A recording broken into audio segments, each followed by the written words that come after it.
Right, so shame is a big issue, and that sounds like a really obvious statement, but I think the better word would be shame is a very prominent issue because not only is it serious in its own right, there's also a lot of issues that I don't think we would normally attribute or would instinctively go, oh, yes, that is the product of shame that it does cause and that, you know, are being led to and proliferated through our world today. It's almost as if, and it seems ever so increasingly likely that it is every person out there, no matter however highly they may view themselves, however successful they may be, however whatever, you know, barrings they might have that you think would put them in a higher precedent, still have something of quite a serious level to them that they look down on themselves for, that they really push against their own ability to do by viewing themselves in lowly ways. And there are thousands of ways this shows itself, and you can look at any, you know, case, any person, any, you know, form of anything that takes effort or a commitment, and find a way that someone could be ashamed of their performance or ashamed of their involvement.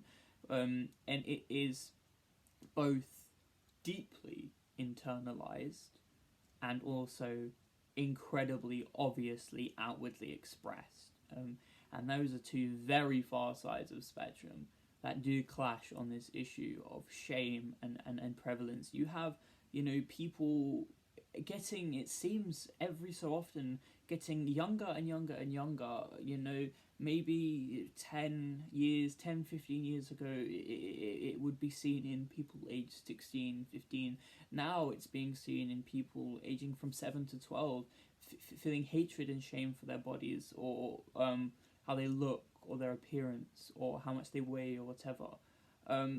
That is, it's such an epidemic problem stemming from the growing sense of shame that we have. And it's not just physical things. You have people now who, by no fault of their own, by no fault of their family, just by social situation, are in a lesser position just because they're born in that way, and they don't have, you know, the innate social mobility, who are ashamed of that position because they've been taught but also have intrinsically adapted to feel shame for their situation and for themselves. It's sort of a coping mechanism for our structure, you know.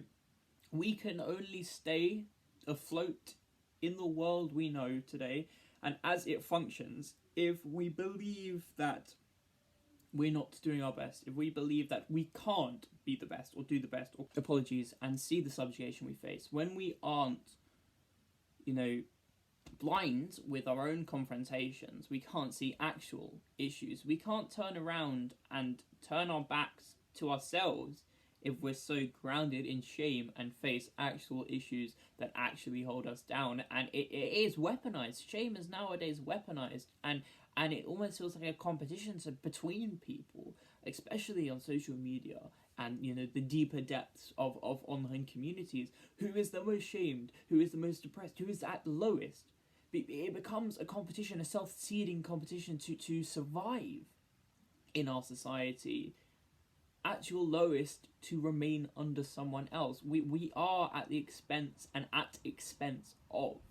And this is just another factor that fights into that. We are kept down, not only by systems, but by ourselves. And yes, the things pushing us down may be from the systems or stemming from the systems.